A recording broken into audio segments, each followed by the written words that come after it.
Hello, everyone. This is Brother Nathan or another heretic. Um, After this video, you'll probably add another insult to that and call me a traitor and all sorts of stuff, but I don't really care. Um, so this video really is kind of a part one of a series of readings I want to do and look at a very important issue. Um, and also I would like to um this video is also sort of oriented more towards solutions um that people can consider as far as obtaining more liberty is concerned, focusing on your family, your neighbors, your immediate community, fostering community, and helping other people find liberty and community. Um, and I should say alternative community, alternative liberty. So we'll talk about that uh right now. I think what we'll do is we'll start with this video, then we'll look at this Bible study that I have on my website. I'll read through the whole thing, and then we'll look at an excerpt from a book that I'm working on. So we'll go in that order. I think that'll be part one of the study. And then what we will do is we'll look at a lot of these links. This is a lot of reading.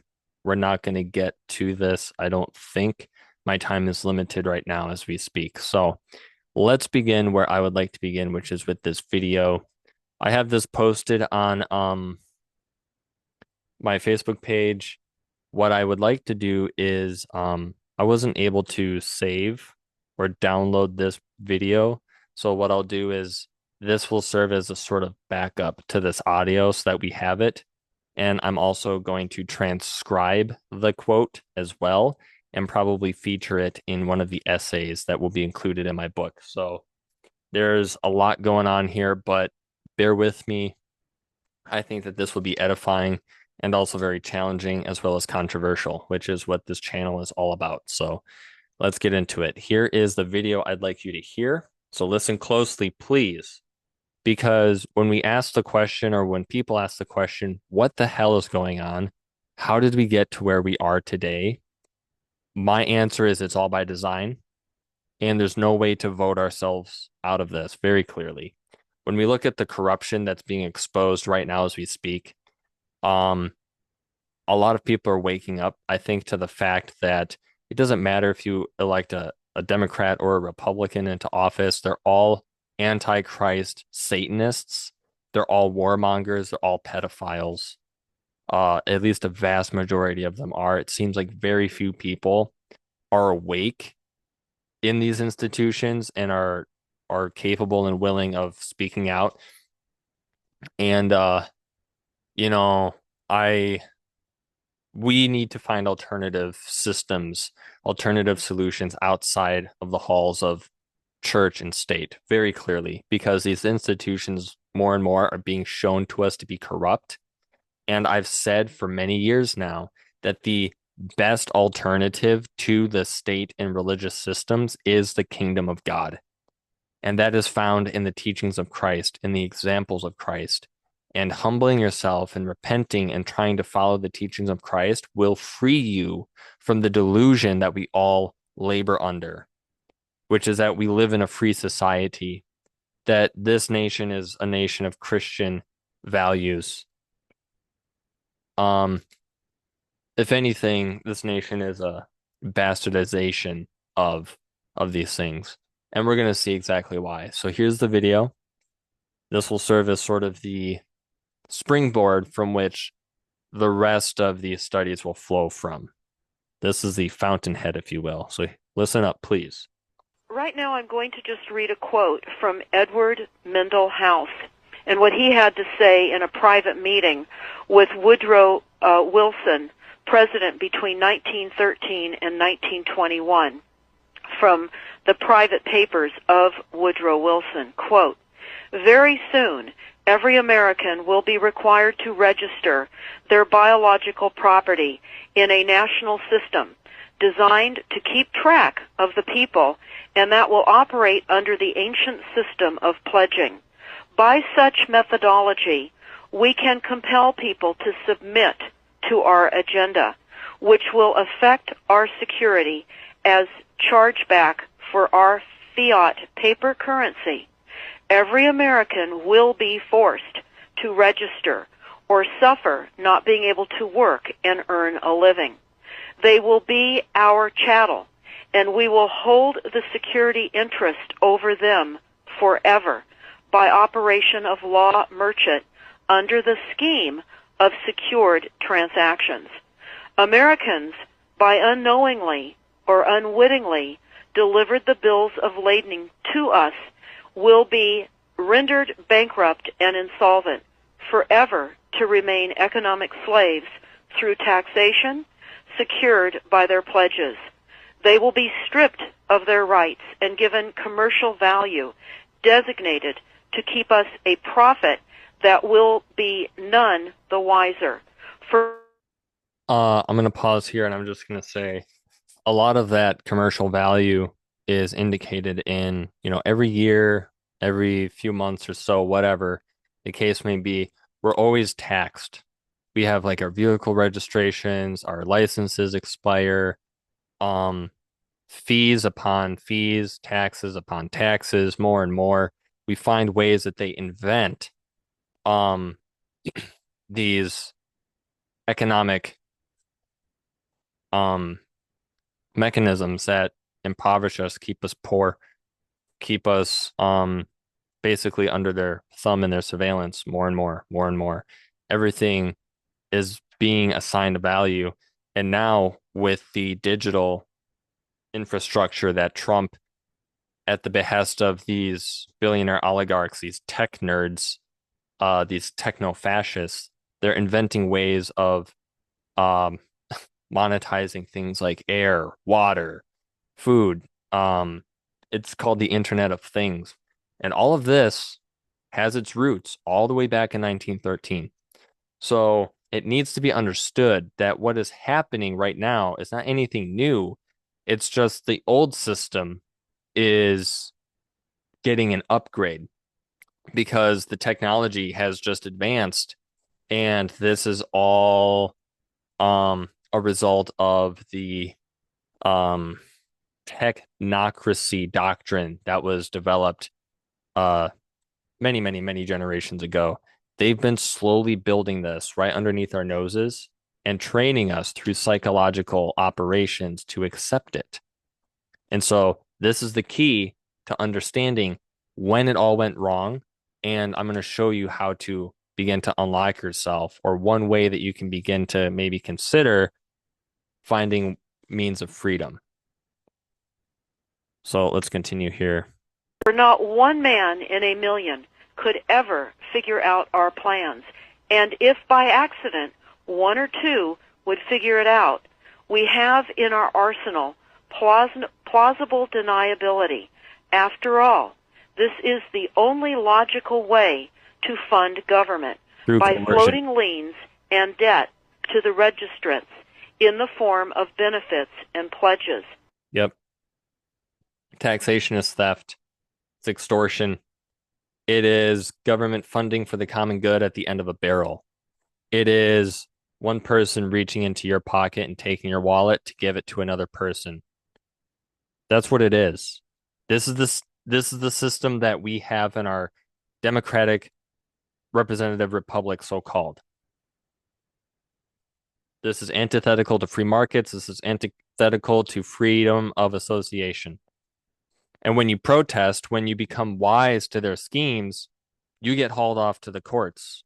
And then you have to stand before a so-called judge.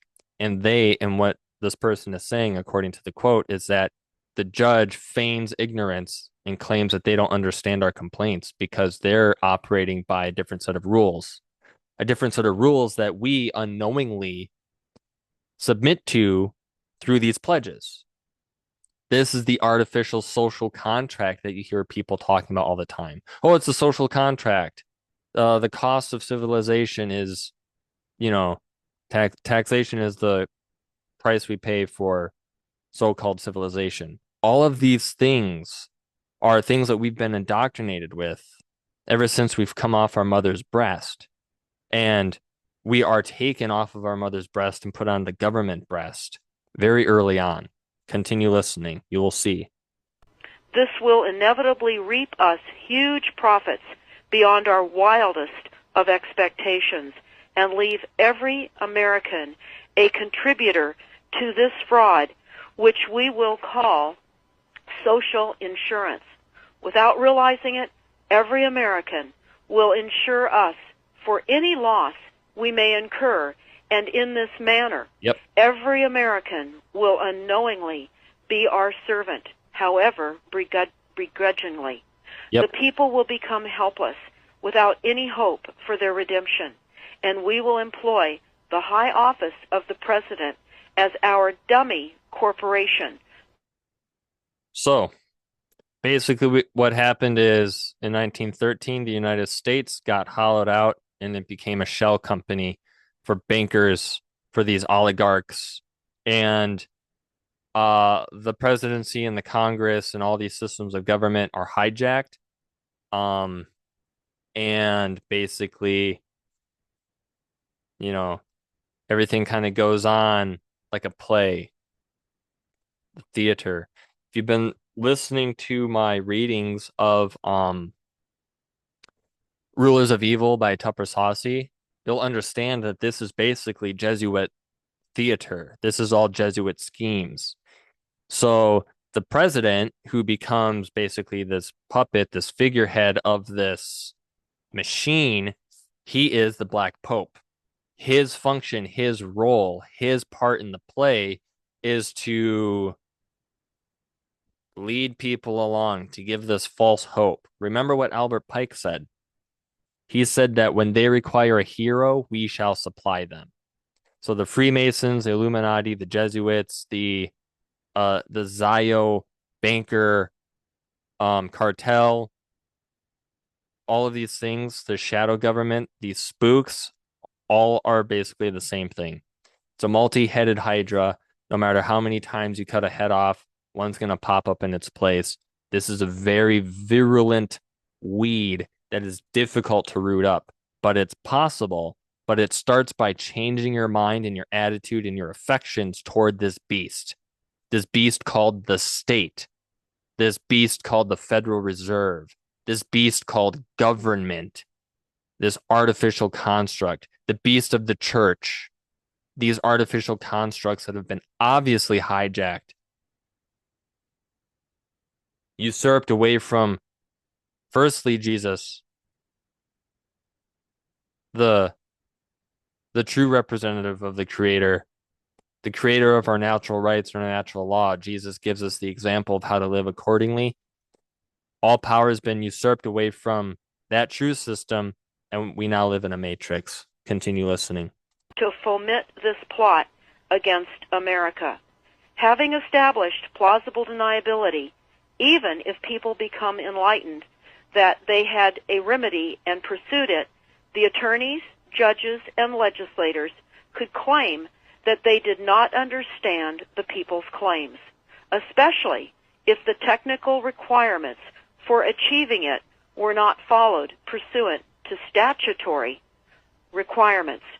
As Jesus said, fear not them which can only destroy the body, but rather fear him which is able to destroy both body and soul in Gehenna fire. We are not to be afraid or deterred from trying to live by the Spirit of God in accordance with natural law. If you are afraid, then you are right where they want you, because fear is what's going to prevent you from taking the steps necessary to begin your awakening and unshackling. It's hard, it's difficult, but it's necessary if you want to have true liberty. Requiring the public schools to teach civics, government, and history classes out of federally approved, politically correct textbooks written by the publishing houses owned by the owners of the Federal Reserve would assure that the people would not discover the remedy for a long time, if ever. I would recommend that everyone read Fruit from a Poisonous Tree by Melvin Stamper, Melvin Stamper, Stamper. That is Fruit from a Poisonous Tree. This is out of chapter 2. So, what an incredible admission, revelation, a little peek behind the scenes of the guy standing behind the curtain. Very, very incredible quote. When I heard that, it really just helped kind of put everything into more perspective for me. So let's look at 1913 real quick. Woodrow Wilson, sorry, his presidency from 1913 to 1921 saw the creation or expansion of several key U.S. government institutions and programs, many of which still exist today, all of which are contrary to the Constitution of the United States, Bill of Rights, which those documents essentially remind us of natural law. Every person created by God is free and has certain inalienable rights which are endowed to them by their creator: life, liberty, and the pursuit of happiness. Okay. Besides the Federal Reserve in 1913, here are some major things accomplished under the Woodrow Wilson presidency. The Federal Trade Commission, FTC, 1914, established to prevent unfair business practices and enforce antitrust laws. That is a disruption of a free and total market, a totally free market. As soon as the state steps in to begin regulating prices, regulating who can own what and how much of whatever, that is government or state intervention. That's not true free market, quote unquote, capitalism. The Clayton Antitrust Act, 1914, not an agency itself, but it strengthened the government's ability to regulate monopolies. So basically, private owners can't have monopolies, but the state can. This is what it sounds like to me. Okay. If you think I'm wrong, comment, leave a comment or whatever. But um, the Federal Farm Loan Act, 1916, created the federal land banks, giving farmers access to credit. So this is where the state begins to sort of vacuum up the farming industry. It seems the National Park Service. Let's see. War Industries Board, 1917, regulated production and supplies for the war effort. Here in parentheses, it says temporary but influential. I would say nothing that the government does is temporary. What they end up doing is they end up just changing the name and burying it further underground. You had the Selective Service System. 1917 instituted the draft during World War I. And currently, when I turned 18, because I was none the wiser, I registered for the Selective Service program. Because if I didn't, then I would not be eligible for student loans. So I could not pursue life, liberty, and the pursuit of happiness. I cannot further my education without I mean, I guess I could have, but when you're none the wiser and you think that you need to rely on the government, you do what you're told. And so I registered with the Selective Service, unfortunately. I didn't have to be visited by a recruiter. I just had to be desperate enough to um ask the government for loans and grants. And so therefore, to be eligible, I recruited myself. I put myself in. Very unfortunate, but thank God I'm past that age. Um, let's see here. The Espionage Act and Sedition Act expanded federal surveillance and censorship powers. That was 1917 and 1918. This gets severely bolstered with the Patriot Act after the manufactured crisis of the 9/11 tragedy. The Lever Food and Fuel Control Act 1917 created the U.S. Food Administration and Fuel Administration. Again, it says they were temporary wartime agencies, but that is not true. We have the FDA and the the Food and Health Administration and all this stuff. They regulate food, they regulate drugs, the state regulates our roads, our travel, our speech, our security, everything. They have a monopoly on everything. Um, the FBI, uh, it says it was created in 1908 under Theodore Roosevelt, but it grew in size and power under Wilson, especially during World War One. And then you have the Social Security number in 1935 came under FDR as part of the Social Security Act. But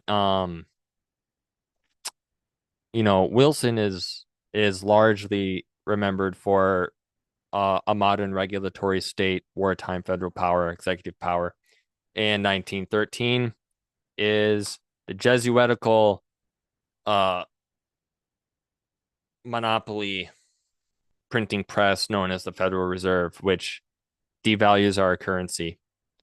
So that's what this is about. This is why they say every American born is born into debt and has a certain amount of a share of the debt, and the IRS is there as the collection service, as are the road pirates or the people who wrongly called heroes, aka cops, the police force. They're just a militarized arm of the government to keep us under the fees and the taxes and the fines and the imprisonments and all of that sort of thing. So people will say, well, what's the solution you're talking about? And a lot of people aren't going to like this, but one of the solutions, first of all, stop voting.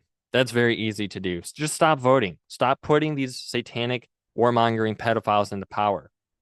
Stop abdicating your responsibility by choosing someone to not represent you, an anti-representative, an anti-Christ.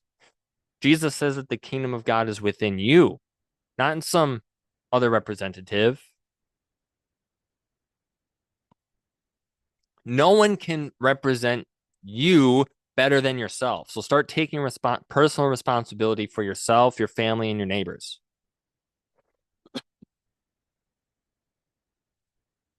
In the Reformation, we said we don't need to go to confessional. We don't need priests. We don't need popes. And yet here we are in 2025 saying we need someone to think for us. We need daddy government to regulate food, clothing, transportation, safety, all of this stuff.